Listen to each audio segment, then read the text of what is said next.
The opportunity to raise my son is very important to me because I grew up without my dad, and growing up in America in the 80s, in very poor neighborhoods, without that guidance there, it's very confusing for a young child. So when my son was born, I decided that the best thing that I can leave him is the knowledge that I learned growing up in the situations I did. It's very confusing to approach the world and not really know the parameters in which you're dealing with, the boundaries, that your parents usually teach you.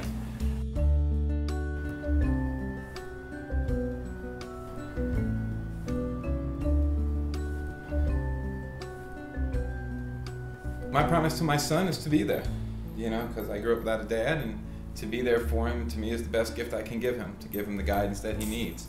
This is my little man, and being there is what I promise.